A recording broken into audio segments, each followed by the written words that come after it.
परमेश्वर के नाम को धन्यवाद देता हूँ कि आज सुंदर सा एक समय मुझे परमेश्वर का वचन बताने के लिए दिया गया। और ये जो परमेश्वर का एक महानता है और अंकल की भी कृपा है कि वो मुझे बार बार परमेश्वर के वचन के लिए यूज करते, इसलिए मैं धन्यवाद देता हूँ। आज का जो टॉपिक है, क्या हम परमेश्वर की इच्छा को पूरा पूरा करने की कोशिश करते हैं क्या? हाँ? पूरा करना, परमेश्वर की इच्छा को पूरा करेंगे क्या? क्या परमेश्वर की इच्छा को हम अपने तरीके से पूरा करते हैं क्या? पर जब परमेश्वर हमारे इच्छाओं को खुद होके पूरा करना चाहते हैं तो क्या सबसे बड़ी चीज है ना? क्योंकि जब भी हम हमारे जिंदगी में जब हम परमेश्वर के सामने आते हैं तो हम अपने आप के नहीं तो हम परमेश्वर के हो जाते हैं। और जब भी हम परमेश्वर के हो जाते हैं तब परमेश्वर का प्लान हमारे जिंदगी में आना शुरू हो जाता है। हम लोग को नीति सूत्र का उसका 16वां अध्याय, अगर उसका पहला वचन हम लोग पढ़ेंगे तो उसमें ऐसे लिखा है कि पढ़ेंगे हम लोग नीति पुस्तक उसका 16वां अध्याय और उसका पहला वचन यहाँ पर हम लोग देखिए। मन की युक्ति मनुष्य के वश में रहती है, परंतु मुंह से कहना यहोवा की ओर से होता है। मन की युक्ति मनुष्य के हाथ में, पर मुंह से कहना यहोवा के पास में। तो परमेश्वर हमको चलाता है, सबसे बड़ी चीज परमेश्वर हमको चलाता है। जब हम परमेश्वर के सामने पूरे दिल से, आत्मा से और पूरे दिल से खड़ा हो जाते हैं तब परमेश्वर हमको अच्छा यूज करना शुरू कर देता है। आइए हम लोग परमेश्वर के वचन में देखेंगे जेनेसिस चैप्टर 17 उसका 15, 16 हम लोग वर्ष यहाँ पर पढ़ेंगे। जेनेसिस उत्पत्ति उसका 17वां अध्याय और उसका 15, 16 और 17 वचन यहाँ पर हम लोग देखेंगे कि क्या परमेश्वर की योजना रहती है और हम लोग क्या परमेश्वर की योजना के जैसा कर पाते हैं या नहीं कर पाते, या परमेश्वर के विरुद्ध परमेश्वर की योजना को पूरा करने के लिए हम खुद होके पूरा करने की कोशिश करते हैं। ये बहुत इंपॉर्टेंट है। परमेश्वर कुछ हमसे अलग करवाना चाहता है और हम परमेश्वर के लिए कुछ अलग करते हैं, और जब हम खुद की सबसे अलग करना कोशिश करते हैं तब उसका आउटपुट भी अलग आ जाता है। और जब परमेश्वर हमसे पूरा करना चाहता है तो परमेश्वर का जो आउटपुट होता है वो लॉन्ग टाइम होता है, टाइम में होता है और उसमें एक आशीष बनाए रखती है। आइए हम लोग वचन को पढ़ेंगे। जेनेसिस चैप्टर 17 उसका 15वां अध्याय, जो परमेश्वर ने खुद होकर अब्राहम से बात किया और अब्राहम के बात करने से परमेश्वर ने उसको एक कमिटमेंट किया और एक आशीष दिया, एक ताकत दिया और उसके द्वारा परमेश्वर ने उसको आशीषित किया। आइए हम लोग पढ़ेंगे। फिर परमेश्वर ने अब्राहम से कहा, तेरी जो पत्नी सारै है उसको तू अब सारै ना कहना, उसका नाम सारा होगा। मैं उसको आशीष दूंगा और तुझको उसके द्वारा एक पुत्र दूंगा, और मैं उसको ऐसी आशीष दूंगा कि वह जाति जाति की मूल माता हो जाएगी और उसके वंश में राज्य राज्य के राजा उत्पन्न होंगे।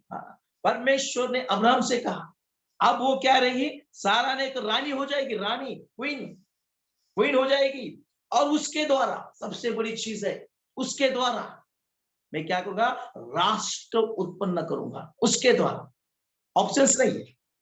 इसका मतलब है परमेश्वर के पास कोई ऑप्शन, परमेश्वर ने कोई ऑप्शन नहीं रखा। परमेश्वर ने कहा कि तेरी पत्नी, वो भी सारा, जो उसका नाम जो है चेंज हो जाएगा, उसको रानी कहेंगे और रानी कहने वाले तेरे लोग रहेंगे और तेरी संतान रहेंगी, तेरी आशीष बनाए रहेंगी और उसमें वो राष्ट्रों की माता बन जाएंगी।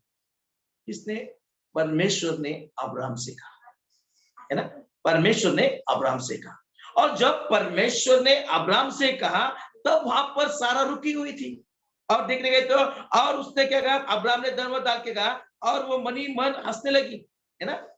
सारा वहां पर रुकी थी और वो मन ही मन में हंसने लगी। क्यों हंसी सारा?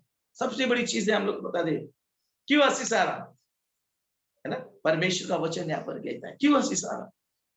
उसे पता था कि अभी टोटली जो भी शरीर में फिजिकली है वो सब खत्म हो चुका है। वो अब्राहम 100 साल का है, मैं 90 इयर्स की, जितने भी शरीर में प्रॉब्लम चाहिए, जो भी कुछ उसके लिए, वो सब खत्म हो चुके हैं। और वो हंसी, उसको एक आश्चर्य उसके जिंदगी में हो गया। परमेश्वर कह रहा है और वो दिल में सोच रही है कि अभी सब कुछ बंद हो चुका है, खत्म हो चुका है, खत्म हो गया है, उसमें से सब सेंस खत्म हो चुका है। और परमेश्वर का वचन कहता है, परमेश्वर कहता है कि तेरे घर से स्टार्ट होएगा। सबसे बड़ी चीज मैं आपको बताता हूँ, जहां पर मेडिकल साइंस खत्म होता है ना, वहां पर परमेश्वर का साइंस स्टार्ट हो जाता है। जहां पर मेडिकल साइंस खत्म हो जाता है, देखो जब भी हम लोग, मैं तो बड़े बड़े हॉस्पिटल में जाके प्रेयर करता है, और सब जब क्रिटिकल कंडीशन में आके खड़े हो जाते हैं, सब डॉक्टर आता है, बोलते हैं उनके लोगों को अब सब कुछ खत्म हो चुका है, अभी आप अपने परमेश्वर को याद कीजिए। अगर परमेश्वर ने आपको जिलाया तो ठीक है, अगर बाकी सब कुछ है। और तब लोग क्या करते हैं, परमेश्वर के सेवक के पास जाते हैं, परमेश्वर के सेवक को फोन लगाते हैं और परमेश्वर का घुटने टेक के नेल डाउन होकर उसके पास प्रार्थना करना शुरू कर दे, प्रभु एक चांस दे दे, प्रभु हमको आशीष कर दे, हमारे लोगों को बचा। और तब जब खत्म हो चुका है, जहां पर एकदम एंड हो चुका है, वहां पर लोग परमेश्वर को याद करना शुरू कर देते हैं। यही यहाँ पर सारा बिजनेस के दिल में था कि अभी सब कुछ खत्म हो गया, बॉडी बॉडी में सब कुछ सेंस खत्म हो चुके, अभी कुछ भी नहीं हो सकता है, बुढ़ी हो चुकी है। और परमेश्वर कहता है कि अब होगा, एक नया नया नया स्टार्ट हो जाएगा, एक नया आशीष हमको मिलेगा। जहां पर खत्म होता है वहां पर परमेश्वर का आत्मा के द्वारा परमेश्वर फिर जिलाता है। इसलिए यीशु के नाम से मुर्दों को जिलाया जाता है। खत्म हो गया, जहां पर खत्म हो चुका है वहां पर स्टार्ट करने की ताकत परमेश्वर में, यीशु में, जीसस में ना। जहां पर खत्म हो गया, वहां पर जहां पर बीज एकदम डाउन हो गया, मुरझा गया और सूख गया, वहां पर फिर एक बार वो अंकुर लाके खड़ा करके उसको उगाने की ताकत परमेश्वर के हाथ में है। और वहां पर सारा रुककर कहती है कि अभी सब खत्म हो चुका है, और हंसते कि हो सकता है क्या, है ना। अविश्वास थोड़ा बताया है ना, हो सकता है क्या। और परमेश्वर का वचन क्या कहता है, आइए हम लोग पढ़ेंगे उसका 17वां वचन हम लोग पढ़ेंगे। तब अब्राहम मुंह के बल गिर पड़ा और हंसा और मन ही मन कहने लगा, क्या 100 वर्ष के पुरुष के भी संतान होगी? और क्या सारा जो 90 वर्ष की है पुत्र जनेगी? और अब्राहम ने परमेश्वर से कहा, इश्माइल तेरी दृष्टि में बना रहे, यही बहुत है। और सबसे बड़ी चीज है कि वो अब्राहम भी वहां पर क्या भाई, खत्म हो चुका है, सब कुछ खत्म हो चुका है, पर परमेश्वर रिस्टार्ट करने वाला है। देखो परमेश्वर की योजना है ना। सारा, अब्राहम, ये दोनों परमेश्वर के सेवक जो विश्वास योग्य, विश्वास के पूरे हुए योग्य। और वहां पर परमेश्वर उनको कहता है कि अब तुम्हें स्टार्ट करने का समय आ गया है, अब तुम्हारे द्वारा ना, किसी के ऑप्शन नहीं यार की तरह। पर यहाँ पर परमेश्वर का वचन ऐसा कहता है, अगर हम लोग देखेंगे तो यहाँ पर ऐसा लिखा गया है कि उसका वचन निकालेंगे उसका, और उसका उत्पत्ति, उसका 16वां अध्याय, उसका पहला और दूसरा वचन यहाँ पर हम लोग पढ़ेंगे। अब्राहम की पत्नी सारे की कोई संतान न थी। अब्राहम की पत्नी सारे की कोई संतान नहीं थी, है ना, कोई संतान नहीं थी। अब कोई संतान नहीं थी, उसे कुछ भी नहीं पता था, उसको कुछ भी नहीं था। पर परमेश्वर बोलता कि अब इस समय ये जो तेरे लिए दिया गया, अगले साल, ये साल, अगले साल मैं तुझे आशीष दूंगा। आशीष करने वाला परमेश्वर है, आशीष की बरसात लेके आने वाला परमेश्वर है। और जब वो आशीष देता है तब परमेश्वर उसको एक अच्छी रीति से संभालने की ताकत दे देता है ना। सारे ने क्या किया, आइए हम लोग उसको वचन में पढ़ेंगे। उसका 10वां अध्याय, उसका 18वां अध्याय, उसका 10वां वचन में हम लोग देखेंगे। उसने कहा, मैं वसंत ऋतु में निश्चय तेरे पास फिर आऊंगा, और तेरी पत्नी सारा के एक पुत्र उत्पन्न होगा। सारा तंबू के द्वार पर जो अब्राहम के पीछे था सुन रही थी। और वहां पर उस परमेश्वर का अगले साल, है ना, अगले साल मैं फिर आऊंगा, जब मैं फिर आऊंगा तब तेरी पत्नी आशीषित पाएगी। ऑप्शन में उसको ऑप्शन दिया नहीं, ऑप्शन क्या लिखा है कि तेरी पत्नी आशीष पाएंगी, तेरी पत्नी आशीष पाएंगी, ना दूसरी, तेरी पत्नी। परमेश्वर ने उनको एक आशीष देके रखा, इसलिए देके रखा कि जब उसको याद करेंगे तब परमेश्वर वो चीज को तुम्हारे सामने लेके आएगा, है ना। और ये चाहते थे, है ना। और सब कुछ तो 16 अध्याय में हम लोग पहला और दूसरा वचन पढ़ेंगे। परमेश्वर ने एक आशीष उनको एक अलग सा दिया था, और यहाँ पर जो सारा थी उसको ऐसे लगा कि मैं कुछ कर सकती हूँ परमेश्वर के लिए, या परमेश्वर की इच्छाओं को पूरा करने की कोशिश मैं कर सकती हूँ। आइए हम लोग वहां पर एक 16वां अध्याय उसका पहला और दूसरा वचन पढ़ेंगे। अब्राम और सारा की हाजिरा नाम की एक मिस्री दासी थी। सारे ने अब्राम से कहा, देख, यहोवा ने तो मेरी कोख बंद कर रखी है, इसलिए मैं तुझसे विनती करती हूँ कि तू मेरी दासी के पास जा। संभव है कि मेरा घर उसके द्वारा बस जाए। सारे की यह बात अब्राम ने मान ली। यहाँ पर हम लोग क्या करते हैं कि परमेश्वर की इच्छा को पूरी करने की कोशिश करते हैं, है ना। यहाँ पर सारे ने वही किया। उसको ऐसे लगा सब कुछ खत्म हो चुका है, सब कुछ खत्म हो गया है, और उसमें परमेश्वर का वचन हम लोग को बोलता है कि अभी तुम वापस काटोगे, तुम्हारे घर से एक उत्पत्ति हो जाएगा, तुम्हारे इसमें से परमेश्वर तुमको आशीष कर रहा है, तुम्हारे में से एक लड़का पैदा होगा जो राष्ट्र का पिता होगा, तुम राष्ट्र की माता होगे, और लोग तुम्हें रानी कह के पुकारेंगे, आकाश के तारों के इतना और वालों के रेत की इतना तुम्हारी संतति हो जाएगी। ये कैसे होगी? मैं परमेश्वर की इच्छा को पूरी करने की कोशिश करती है। और उसने क्या किया?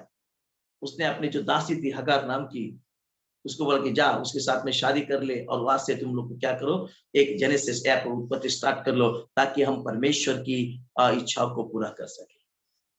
परमेश्वर की इच्छा पूरे करने की जब हम कोशिश भी करते हैं ना, तो वो पूरा नहीं होता, उसका आउटपुट एक अलग आ जाता है। सारे ने ऐसे कहा कि नहीं चलो मैं अभी कुछ नहीं कर सकती, कम से कम जो परमेश्वर के वर्ड से वो वहां पर कुछ खाली नहीं जा। इसलिए उसने क्या किया, अपने दासी को, और परमेश्वर का वचन कहता है कि ना दूसरे से ना तुझसे, तुझसे और तुझसे मैं करूंगा। इसका मतलब है तुझसे, जहां पर डेड हो चुका है, जहां पर खत्म हो चुका है, जहां पर पूरा स्टॉप हो चुका है, परमेश्वर वहां से भी रिस्टार्ट करने की ताकत रखता है। उसने क्या किया, परमेश्वर की इच्छा को पूरा करने की कोशिश किया, और क्या हुआ मालूम है? उसका आउटपुट भी एक अलग आया, उसका आउटपुट भी अलग है। जब उसने हगार के पास गया, उनको एक इस्माइल पैदा हो गया, और वहां से एक अलग राष्ट्र वहां पर तैयार हो गया, और अलग राष्ट्र का तकलीफ आज भी है, आज भी लोगों को है, आज भी लोगों को है। अलग हो गया, एक राष्ट्र अलग हो गया।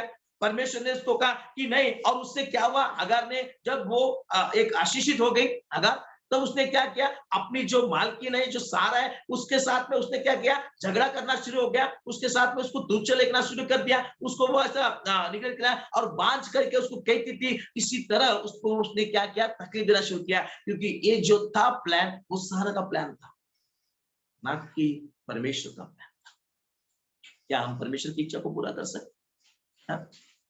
खुद परमेश्वर बोलता है कि ये होगा, ये होगा, और उसी समय कि परमेश्वर ने उसको भी आशीषित कर दिया, उसको भी सारा को आशीषित कर दिया। पर क्या हुआ, इस दो राष्ट्र तैयार हो गए, एक अलग जेनेसिस स्टार्ट होगा, एक अलग जेनेसिस होगा, और उसका भी आज भी एक आउटपुट अलग आता है। जो हो गया, परमेश्वर ने उनको भी आशीषित कर दिया, उनको भी माला माल कर दिया, अलग अलग राष्ट्र उनको बना दिया, उनको भी एक अलग सा दे दिया। पर आज भी वो चीज को हम परमेश्वर की इच्छा पूरी करने की कोशिश करते ना, तब भी उसका आउटपुट अलग आ जाता है, उसका आउटपुट अलग आ जाता है।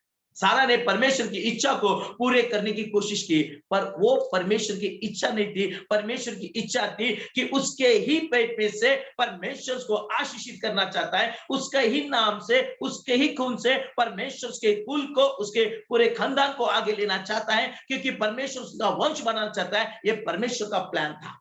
देखिए आज भी अब्राहम, इसहाक, याकूब, ऐसा हम लोग आशीष करते, या भी ऐसा लिखा गया, अब्राहम, इसहाक, याकूब, है ना, हम लोग आशीष देते हैं। परमेश्वर ने कहा कि तुम्हारा जो तुम्हारा बंसी है, जो तुम्हारा है, सबसे बड़ी चीज है जो परमेश्वर ने हम सब सेवकों लोग को दिया है ना, अलग अलग सबको परमेश्वर ने आशीष किया, अलग अलग दानों से, अलग अलग गिफ्ट से दिया। जो भी है हमारे पास, हम उसको लेके चलना चाहिए। एक बात मैं आपको सबको बोलूं, हम क्या करते हैं मालूम है, हम लोगों को कॉपी करना शुरू कर देते हैं। जब हम लोगों को कॉपी करते हैं, तब हम सक्सेसफुल नहीं होते हैं। जब हम अपने आप को परख लेते हैं, अपने आप में क्या है सब हम देख लेते हैं, और परमेश्वर की इच्छा मेरी जिंदगी में क्या है जब हम देखेंगे, तब परमेश्वर हमको उस चीजों में, उस दानों से भरकर हमारे सेवकाई को आगे चलाने की कोशिश करता है। जब मैं बारामती, मुझे बुलाया था एक टीवी चैनल का, और उन्होंने कहा कि आप टीवी के चैनल पर क्या करो, प्रीचिंग करो। और प्रीचिंग करो, और करने के बाद में बहुत यूट्यूब में इसमें आ जाएगा। और उन्होंने कहा, और मैं प्रार्थना किया प्रभु के पास, प्रभु मैं क्या इस टीवी चैनल पर प्रीचिंग करूं क्या? तो प्रभु ने मुझे कहा कि ये तेरी सेवकाई नहीं है, तेरी सेवकाई मैंने अलग दिया है, तू उसमें ध्यान दे।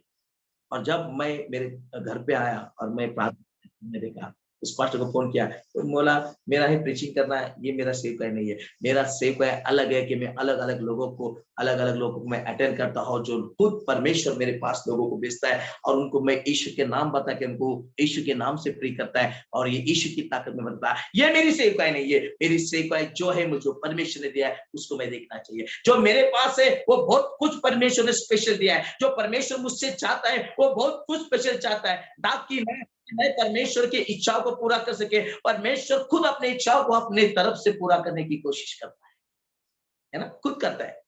हमें जरूरत नहीं है कि हम परमेश्वर की इच्छा को पूरा, जैसा इस सारा ने किया। उसने क्या किया? उसने परमेश्वर को इच्छा पूरी करने की कोशिश की, पर उसका आउटपुट अलग आया, उससे एक अलग रास्ता तैयार हो गया। पर परमेश्वर चाहता है कि तुम में से, और तुम में से, इसका मतलब है नो ऑप्शंस, वहां पर तुम में से ही स्टार्ट हो जाएगा। इसका मतलब तुम में से स्टार्ट, ताकि आप खत्म हो चुके हुए, या ताकि आपकी ताकत खत्म हो चुकी रहेगी, आपके आप पूरे एकदम पूरे वीक हो गए रहेंगे। पर परमेश्वर चाहता है कि फिर एक बार मैं रिस्टार्ट करके मेरी लाइफ को बचाना चाहता हूँ।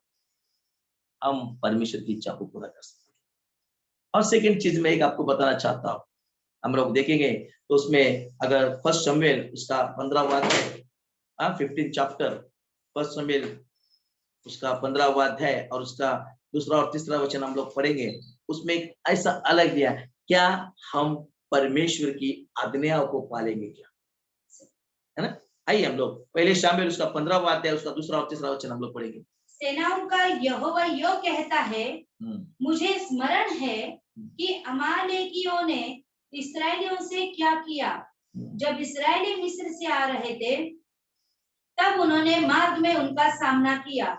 इसलिए अब तू जाकर अमालेकियों को मार, और जो कुछ उनका है उसे बिना कोमलता किए नष्ट कर।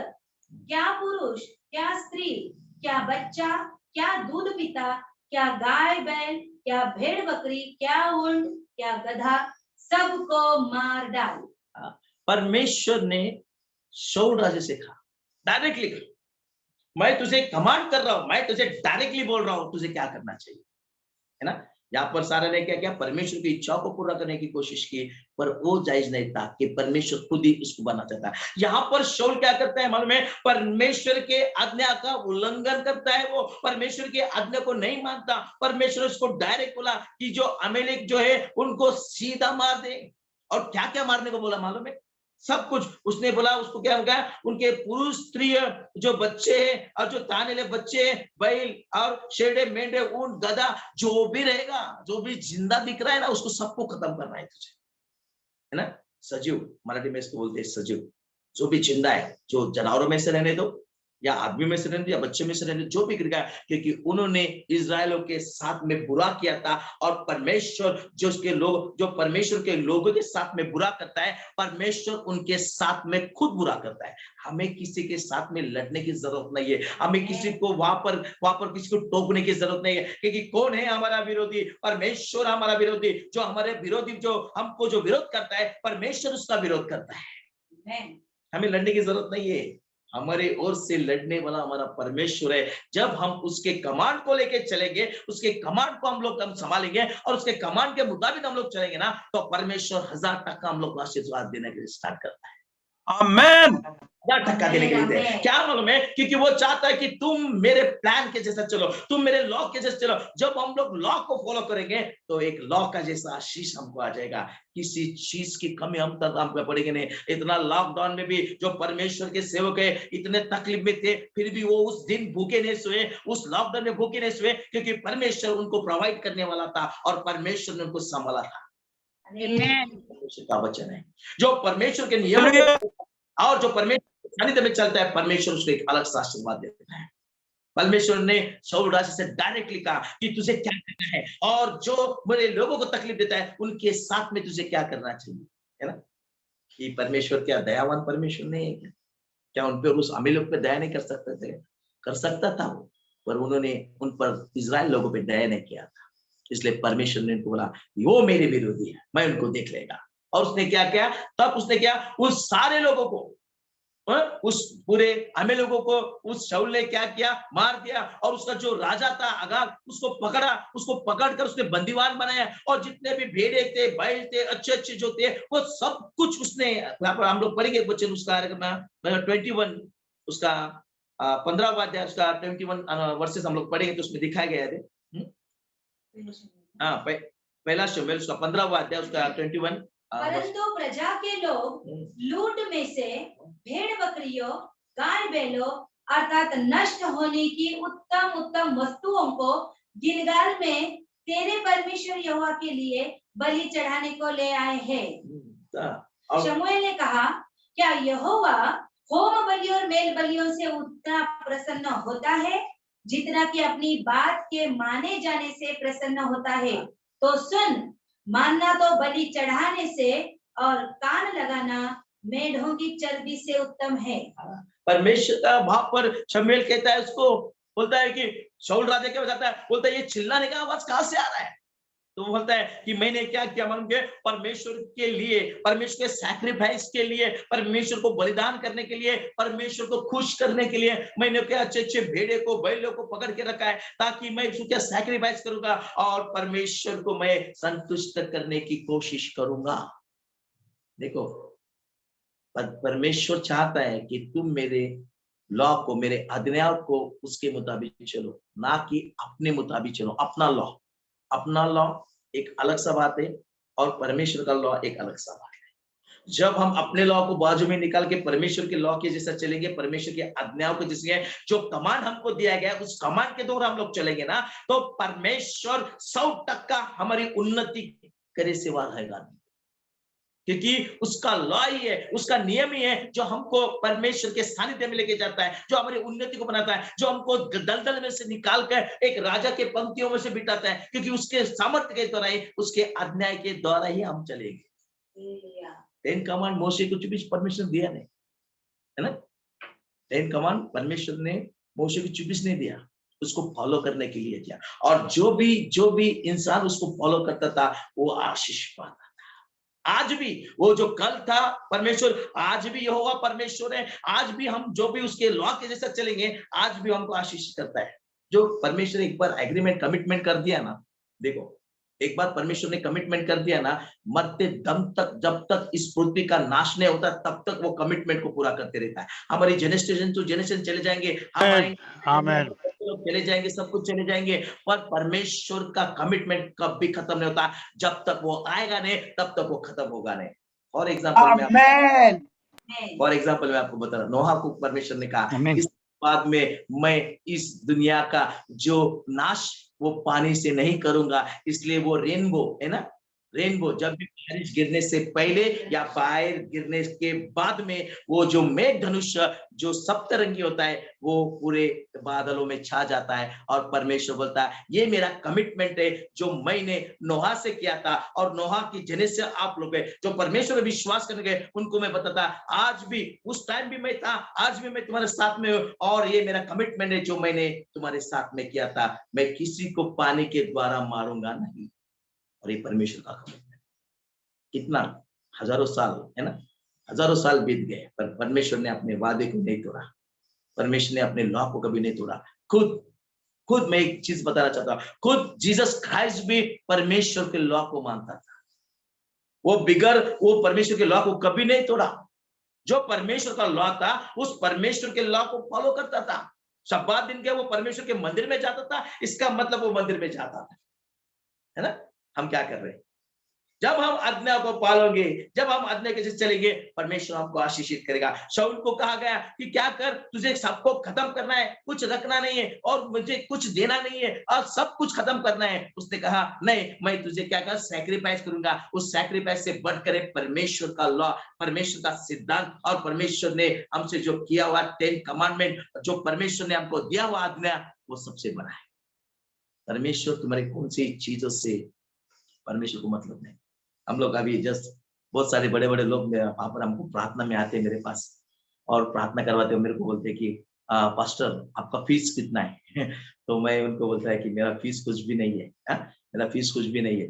तो बोलते नहीं ऐसा कैसा होता है, फीस नहीं है आपका? नहीं, बोलता है नहीं है फीस, सिर्फ मेरा एक फीस है कि आप जैसा जीसस ने आपको चंगा किया है, जैसा जीसस ने आपको प्रॉब्लम में से छुड़ाया है, तो आप दूसरों को जाके बताओ कि जीसस के नाम में वो ताकत है कि जीसस आपको जैसा मुझको फ्री किया वैसा तुमको यीशु के नाम से फ्री हो सकते हैं। यही मेरा फीस है कि जाति जाति अन्य जाति लोगों में जाके हम परमेश्वर का नाम बढ़ा सके। यही जो हमको कहा, जाओ सारे सृष्टि को सुवार्ता की घोषणा करो और उनको क्या करो, उनको पिता पुत्र पवित्र आत्मा से बपतिस्मा दो, उनको बताओ कि जीसस में क्या ताकत है, परमेश्वर के नाम में क्या है, जो हमको दिया गया है उसको हमको लेके चलना है। यही लॉ है ना, यह आज्ञा हमको दिया गया है, उसके मुताबिक हमको चलना चाहिए। उसको कहा तेरे सारे सैक्रिफाइस से मैं संतुष्ट नहीं होता, जो तू मेरा जितना मेरे आज्ञा को पालेगा उससे मैं संतुष्ट होता, है ना। आमेन। तीसरी चीज, सबसे बड़ी चीज है, हम कभी कभी परमेश्वर की बातों को नहीं मानते। परमेश्वर को बोलता है हमको, परमेश्वर हमको बोलता है यहाँ पर जा, हम बोलते नहीं जाएगा, मैं वहां पर जा, नहीं जाएगा। जैसा योना का उदाहरण हमको दिया गया है, परमेश्वर उसको बोलता है क्या कर, तू निनवे जाके तू क्या कर, वो निनवे में बहुत पाप हो चुका है, जा उनको बता, मेरा गॉस्पेल बता, ताकि उनका मन का परिवर्तन हो जाएगी, और मैं उनका नाश नहीं करूंगा, जा उनको तू बता। और वो जो परमेश्वर का सेवक था वो बोलता मैं क्यों जाऊं, और मैं परमेश्वर से भागना शुरू कर देता है। देखो, परमेश्वर से भागना शुरू होता है, परमेश्वर की बात को नहीं मानता, है ना। परमेश्वर ने ठीक है मत मान, जब भाग, और वो निनवे छोड़ के तार्शीश में भागा तो परमेश्वर ने इसको समुद्र में फेंकने लगा और बताया कितना तकलीफ दिया कि वो जो मच्छी था उसके पेट में उसको जाके प्रार्थना करने को उसको लगाया। जो भी मच्छी खाता था उसको घस के जाता होगा। और देखो हम लोग ऐसे भी मच्छी खा ले तो अपने हाथ का कितना बास आता है? 2-3 घंटा तो नहीं जाता है ना। 2-3 घंटा तो नहीं जाता है, फिर वो तो कितना दिन रहा अंदर, है ना, कितना दिन रहा। परमेश्वर इसको बता 3 दिन 3 रात वो जब रहा तो कितना तकलीफ हुआ। जब हम परमेश्वर की आज्ञा को नहीं मानते, हम परमेश्वर के लॉ को नहीं मानते, हम परमेश्वर की इच्छा को खुद होके पूरा करने की कोशिश करते, परमेश्वर उसमें आशीषित नहीं करता, उसका आउटपुट अलग होता है। अगर जब हम परमेश्वर को लॉ को मान के चलते तो परमेश्वर एक आशीष की जिंदगी दे के खड़ा करने की ताकत रखता है। परमेश्वर एक बार हमको आशीष करना चाहता है, फिर एक बार उसके ताकत से बनना चाहता है, फिजिकली मेंटली फाइनेंशियली स्ट्रांग करना चाहता है। जो भी परमेश्वर के लॉ को लेके चलता है और जो परमेश्वर की इच्छा को पूर्ण करने की कोशिश करता है, परमेश्वर की इच्छा को, ना कि परमेश्वर की इच्छा को हम लोग ऐसा करेंगे ऐसा नहीं, जो परमेश्वर बोलता है वो करते हैं, और जो खुद होके करते हैं, है ना, उसमें परमेश्वर आशीष देते हैं। हमारे चर्च में आते हैं लोग, बड़े बड़े क्या करते हैं, मन्नत मांगते हैं ना, बोलते हैं हम लोग क्या करेंगे मालूम है, संडे में हम लोग खाना रखेंगे, है ना। और क्या होता है, बहुत पब्लिक होता है मेरे पास, जब वो पब्लिक देखते ना तो वो लोग ऐसा ये हो जाते हैं, अरे डर जाते, डर जाते कि 500-600 लोग ऐसे रहते हैं, डर जाते और बोलते कितना खाना बनाएंगे, हम लोग का बजट लो था। मैं बोला अरे परमेश्वर ने आपको बोला था क्या, परमेश्वर ने आपको बोला था कि मेरे सामने तुम मन्नत करो कि कुछ मेरे को दो, ताकि मैं तुम मुझे कुछ देने से मैं संतुष्ट हो जाएगा। परमेश्वर तुम्हारे कौन सी खोखले बातों से या कौन सी खोखले चीजों से परमेश्वर संतुष्ट नहीं होता है। जितना तुम परमेश्वर को प्रथम स्थान देंगे, परमेश्वर को फर्स्ट चाहिए, जब तुम फर्स्ट देंगे ना बचा कुचा, सबसे बड़ी चीज है परमेश्वर को बचा कुचा नहीं चाहिए, परमेश्वर को फर्स्ट चाहिए जो तुम्हारे दिल से होना चाहिए। और जब तुम दिल से परमेश्वर के लॉ को और सिद्धांत को पूरा करेंगे तब परमेश्वर तुमको आशीष करेगा, ना कि हम परमेश्वर के बातों को हम पूरा करने की कोशिश करेंगे, क्योंकि परमेश्वर खुद हमको वहां से आशीषित करना चाहता है। अगर आप लोग बोलेंगे मैं मन्नत करती हूँ कि मुझे तू दे, परमेश्वर मुझे दिखाई देगा, जैसा अब्राहम ने कहा ईसाक को, परमेश्वर ने बोला उसको बलिदान चढ़ा दे, और उसने जाकर उस बलिदान पर उसकी ईसाक को रख दिया और कहा उसको काटने वाला, तो परमेश्वर ने उसको दिखा के दिया कि देख वहां पर तेरे हाथों को रोक दे, और मैं वहां पर तेरे लिए क्या रखा है, एक बड़ा बकरा वहां पर रखा है, और उसको लेके तू कट कर। और जब हम परमेश्वर के सानिध्य में खड़ा रहते हैं तो परमेश्वर हमको कभी किसी के सामने झुकने नहीं देता, हमने हाथ फैलाने नहीं देता, कभी किसी के सामने वो हमारा रुबाब कम नहीं कर देता, क्योंकि परमेश्वर का सेवक जो बात करता है वही होता है, और जो परमेश्वर के वचन में चलता है उसके बातों में एक वजन होता है, और परमेश्वर आशीषित करता है। उसके निकले हुए हर उस शब्द के हर उस लफ्ज को परमेश्वर आशीषित करना शुरू कर देता है। कब? जब हम परमेश्वर के सानिध्य में चले गए, परमेश्वर के पास, परमेश्वर के सिद्धांत पे, पवित्र शास्त्र में कोई ऑप्शंस नहीं है ना। नो चलता है, हमारे अंकल कहते चलता है, नहीं चलता, कुछ नहीं चलता, कुछ भी नहीं चलता, जो है सो है। और जो है वही है, जो परमेश्वर कहता है वही होगा, और जो परमेश्वर नहीं कहता है वो नहीं होगा। और जो हम कहते हैं वो हो भी सकता है, भी नहीं भी सकता है, पर जो परमेश्वर कहता है वो 101% होगा, क्योंकि वो ताकत भी परमेश्वर ने हमको दिया है। देखो, बड़े विश्वास के साथ जब हम लोग हमारे प्रॉब्लम्स खड़ा हो जाते हैं ना, तब हम लोग क्या करते हैं, तो परमेश्वर के पास जाके हम लोग प्रार्थना करते हैं। एक आदमी था, मेरे पास आया था, बैंक मैनेजर था, बहुत प्रॉब्लम में था, और बोला कि अभी मैं क्या करूं, मेरे पास में, मेरे पीछे ना बहुत सारा ऑफिसर्स लग गया, अभी मैं क्या करूं। मैं उनका नाम नहीं लेना चाहता हूँ। मैं क्या करूं। मैं बोला जाओ, जब भी तुम्हारा इंक्वायरी आ जाएगा ना, तब इंक्वायरी के सामने जो भी ऑफिसर तुम्हारे सामने आ जाएगा ना, उस ऑफिसर को जब रुकेगा, आपसे सवाल करेगा, सिर्फ दिल में बोलो यीशु रक्त जय, और इसका मुंह बंद कर दे।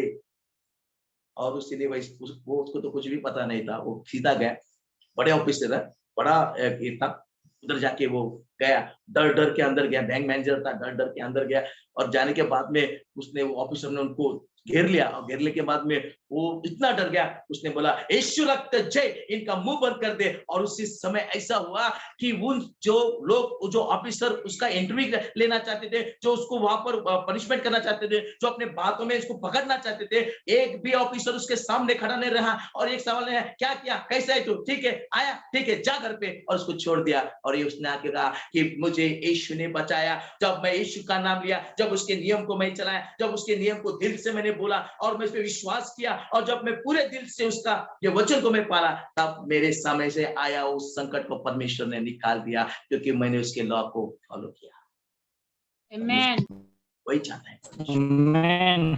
आज, जो कल है, आज भी है, और आगे भी रहेगा।